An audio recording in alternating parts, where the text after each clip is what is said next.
Hello à tous, j'espère que vous allez bien. Bienvenue aux nouveaux et bon retour aux anciens dans notre bulle de confort aux allures d'Agora, j'ai nommé That Girl Podcast. Avant de débuter notre rendez-vous du jour, je tiens à faire une annonce dont certains d'entre vous ici doivent déjà être au courant depuis la semaine dernière, vu que j'enregistre à l'avance.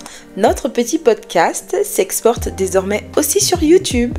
Alors non, il ne s'agira toujours pas d'épisodes vidéo, d'ailleurs je ne pense pas en faire un jour, parce que je pars du principe qu'un podcast c'est comme un livre audio, le visuel c'est sympa, mais ce n'est pas l'essence du truc quoi. Mais je vais quand même dire vidéo pour faire la différence entre YouTube et le reste pour qu'on se comprenne mieux.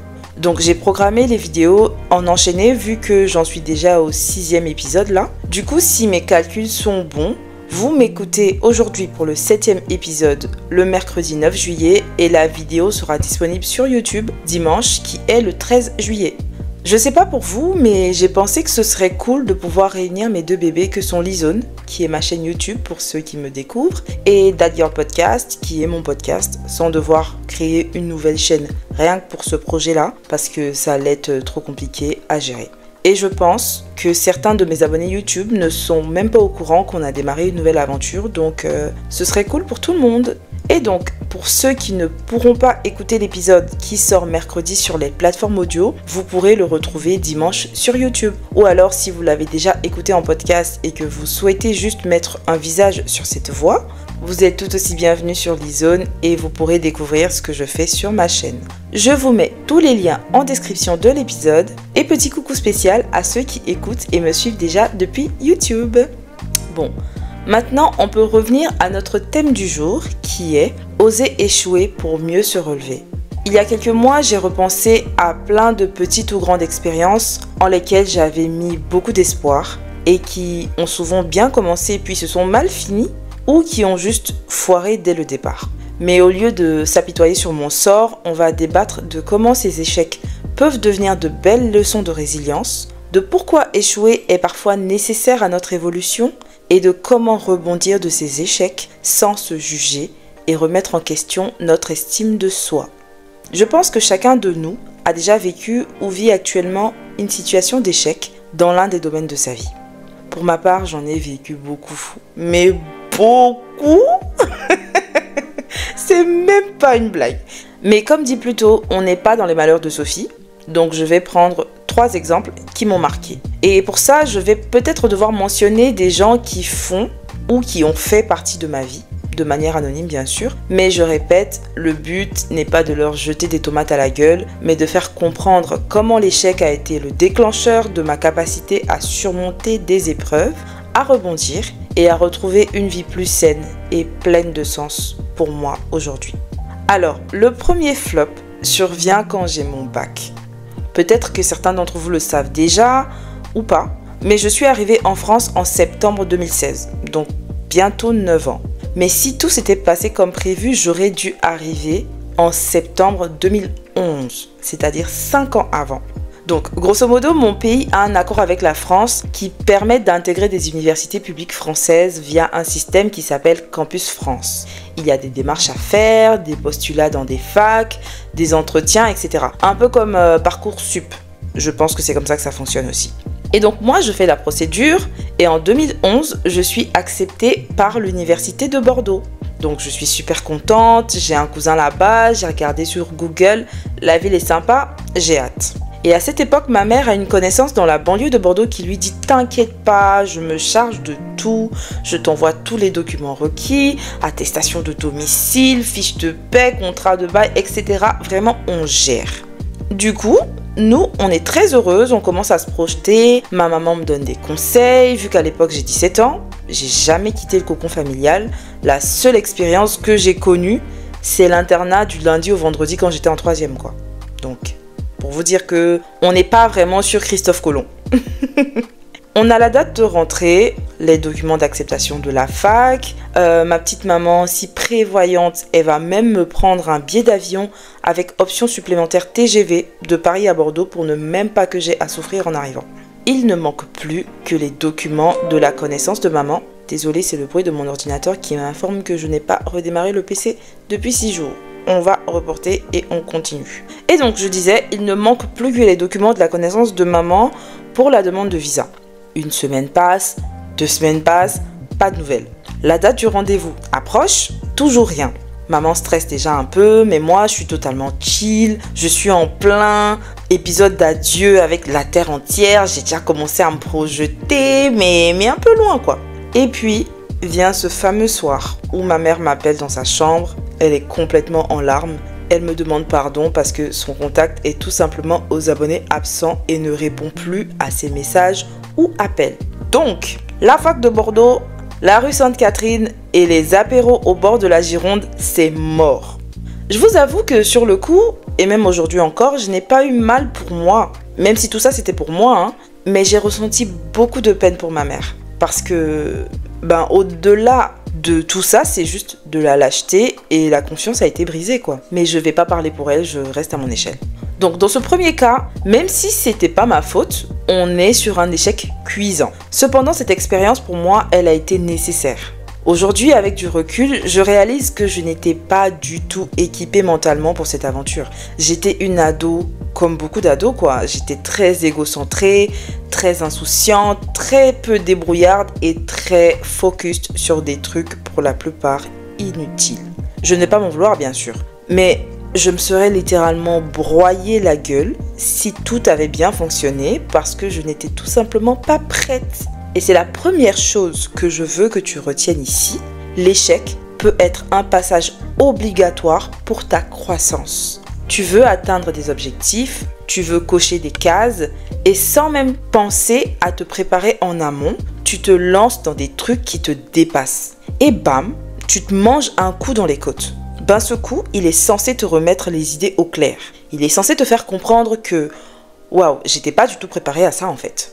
Ou alors, ok, c'était trop gros, j'ai pas assez visualisé les risques. C'est nécessaire de voir cette étape comme primordiale à ta prise de conscience parce que ça va t'obliger à être plus prudent et plus méthodique pour la suite. Personne n'aime se faire taper dessus par le karma, donc on encaisse et on anticipe. Après, libre à toi de faire fi de ses conseils et de foncer tête baissée après la première chute, mais faudra pas accuser les sorciers de la famille de ton père. Pour une fois, je pense que ce n'est pas de leur faute. Ok? Poursuivons. Alors, le deuxième cas d'échec s'est produit pour mon premier vrai job dans une compagnie d'assurance assez connue. C'était un CDD, mais je vais dire vrai job parce que c'était ma première expérience dans des bureaux et plus chez Burger King ou à la pizzeria du coin. 3 mois de CDD prévus, tout se passe bien, c'est top et bim, Covid-19, première vague de confinement. Donc après 1 mois et demi, ciao. C'est la faute à pas de chance. Ok. Mais en septembre, la boîte me rappelle sur un autre poste pour 6 mois renouvelables une fois. Donc moi, je suis super contente, surtout que je connais la maison, j'aurai les mêmes managers, etc. Du coup, 9 mois que je suis dans le bendo, on me félicite, on m'encourage, nanani nanana. Un poste en CDI se libère dans mon service. Bien évidemment, je postule parce que j'ai les compétences, je connais le poste, j'ai bossé avec la personne qui est partie, etc. Dans ma tête, je suis the candidate en fait. Eh ben non. Pas du tout, pas du tout. En gros, ma manager me regarde dans le blanc des yeux et me dit « Ah mais ça te concerne pas, tu es une CDD, donc tu es externe à la boîte. On recrute d'abord en interne et après on cherche ailleurs. Donc pour l'instant, je ne peux retenir ta candidature. » Quand je vous dis que ma mâchoire s'est décrochée, limite elle a roulé au sol pour aller se cacher dans un coin quoi. Moi j'ai juste dit « Ok » et je suis allée me cacher dans les toilettes pour pleurer. J'ai pleuré comme il fallait. Ok, c'est un peu dramatique, mais j'assume. J'étais jeune à l'époque et je savais pas que c'était comme ça que ça se passait. Mais il n'avait pas compris qu'il venait en fait de me transformer en vipère. Parce que ça a tout changé dans ma façon de voir les choses. Donc là, il restait encore 2 mois au contrat. Mais j'avais eu des échos comme quoi ça allait être renouvelé, blablabla. Genre moi, je vais faire 13 mois et demi dans votre boîte pour que dalle. Ok, c'est ce qu'on va voir. Donc moi, je taffe au max, je deviens 2 fois plus performante, 2 fois plus serviable, je demande des formations et tout. Mais derrière, je me cherche du taf de tous les côtés. Hors de question que je reste là-bas, c'est mort. C'était déjà acté dans ma tête, il faut que je parte. Et comme je suis la fille chérie de Dieu, en 2 semaines, je trouve un truc d'1 an dans une boîte encore plus grosse, avec un meilleur salaire et des avantages pas négligeables. En plus, ils me veulent immédiatement. Donc, je vous laisse imaginer la tête de ma manager quand j'arrive lundi, toute souriante, toute pimpante avec ma lettre de démission, en lui disant « En fait, je pars à la fin de la semaine. » Oui, préavis, pas préavis, je me casse en fait. Et je pars pour mieux. Est-ce que vous avez vu comment dans cette situation, l'échec m'a redonné un coup de boost inattendu ? Il a agi comme un électrochoc en fait. Il a redéfini mes aspirations. Il m'a fait prendre conscience de ma valeur. Il m'a fait réaliser déjà que le monde du travail, c'est pas la crèche, mais surtout que j'ai du potentiel et que je ne dois pas permettre à n'importe qui de profiter de mes compétences, de mon savoir, de mon énergie sans y mettre les moyens. Tu ne vas pas demander à Beyoncé de venir prester à ton mariage si tu n'as pas les talents en fait, si tu n'as pas la plata, si tu n'as pas la moula.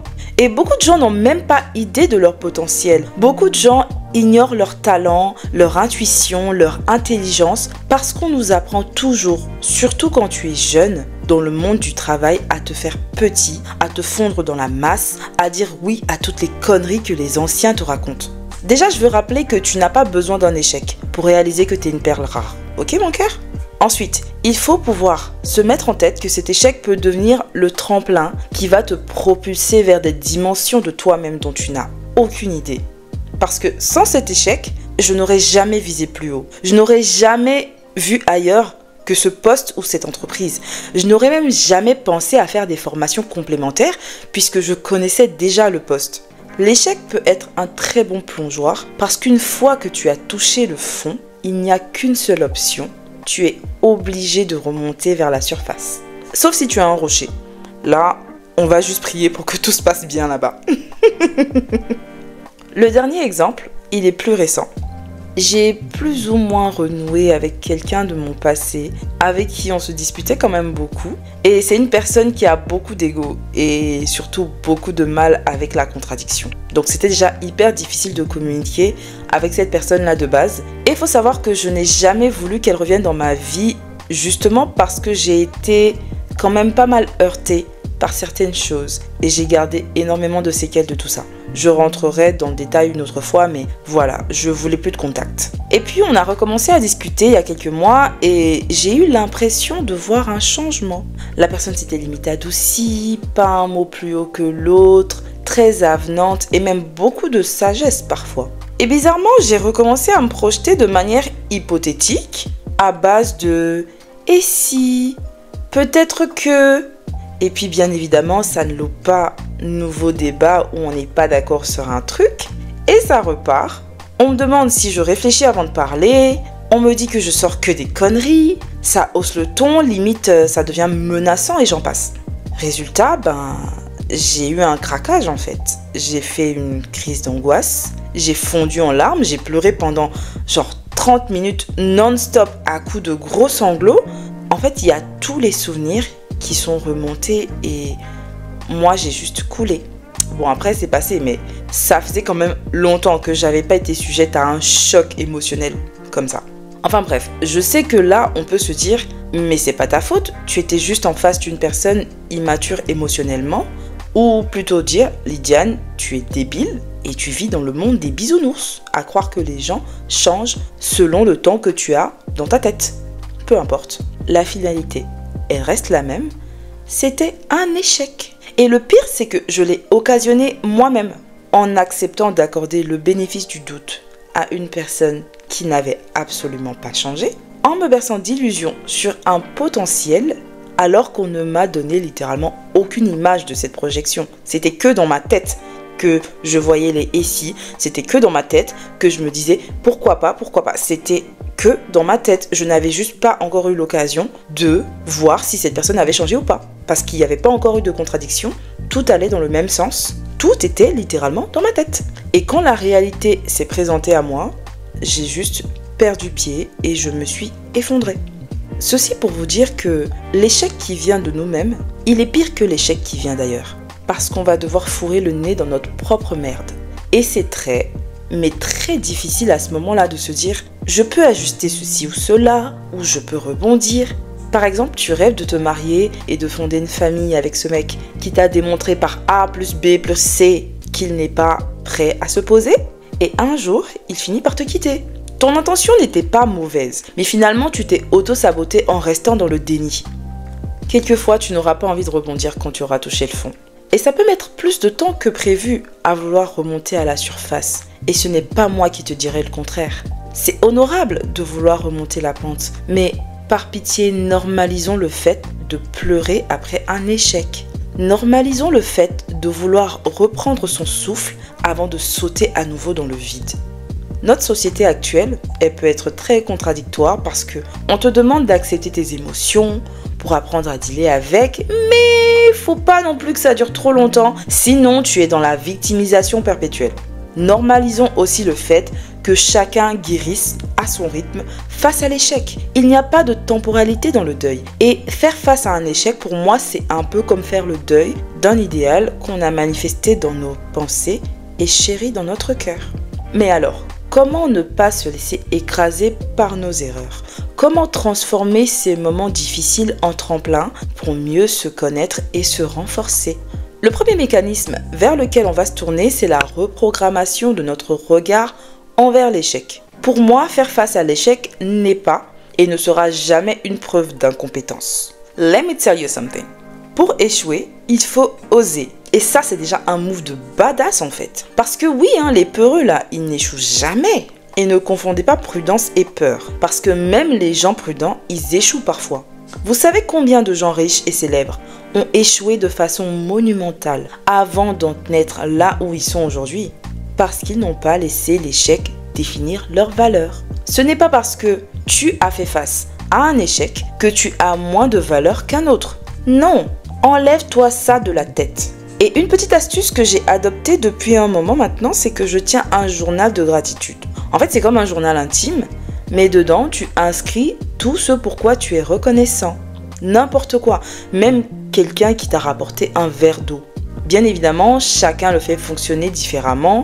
Moi, par exemple, je fonctionne par mois, parce que je n'ai pas envie de le faire chaque jour. Le dernier jour de chaque mois, je sors mon carnet et je note les moments les plus gratifiants que j'ai rencontrés au cours du mois. Et je commence toujours mes phrases par « merci pour ». Par exemple, « merci pour cette personne qui a retenu le bus pour ne pas que je sois en retard » ou « merci pour cette collègue qui m'a proposé de manger avec elle à midi ». Voilà, enfin, ça peut être tout et n'importe quoi. C'est vraiment selon ta vibes. C'est pas un truc de ouf, mais je trouve ça cool et ça peut faire vachement de bien au moral blessé. Une autre astuce qu'on néglige aussi beaucoup, alors que je la trouve plutôt top, c'est l'autocompassion. Tout le monde connaît l'autodérision. Tout le monde sait se moquer de lui-même, mais peu de gens pratiquent l'autocompassion. C'est plutôt simple pourtant. Parle-toi comme tu parlerais à un ami qui est dans la détresse, avec douceur, avec compréhension, avec compassion, comme le dit le mot lui-même, et sans jugement. Parce qu'on a beaucoup tendance à se juger après un échec et même plus durement que nous jugeraient nos proches. Donc je t'invite à adopter l'autocompassion dans ces moments où tu ne te retrouves pas. Le deuxième mécanisme sera la relecture constructive de l'échec. C'est une étape hyper importante dans le processus. Alors en quoi cet exercice va consister? Au lieu de te demander pourquoi j'ai échoué, demande-toi qu'est-ce que j'ai appris ou qu'est-ce que j'ai gagné en contrepartie. Pour revenir à l'échec de ma première venue en France, j'ai tout d'abord appris que rien n'est acquis. Ensuite, j'ai gagné en maturité. Je me suis créé de superbes amitiés dans la fac où j'ai été après mon bac en Côte d'Ivoire et où j'ai fait mes 3 premières années universitaires. Et si j'étais venue à Bordeaux, je ne serais jamais allée dans le Grand Est, je n'aurais jamais rencontré mon meilleur ami et je ne serais pas la marraine de son fils aujourd'hui. Donc ça, c'est déjà pas mal. La deuxième expérience, elle a boosté ma confiance en moi, en mes compétences humaines, en mes capacités professionnelles. Elle m'a surtout bien fait comprendre que tu peux te croire intégré ou indispensable dans une entreprise, mais crois-moi, tout le monde est remplaçable dans le monde du travail. Alors ne te casse pas la tête au point de faire un burn-out pour un poste en fait. Si ce n'est pas cette boîte, ça en sera une autre. Et pour la dernière expérience, j'ai compris qu'il faut arrêter de vivre dans le futur ou dans les suppositions et que ce qui compte réellement, c'est ce qui est réel, c'est ce qu'on vit maintenant avec les gens qui nous entourent. Le troisième et dernier mécanisme sera d'apprendre à rebondir avec confiance.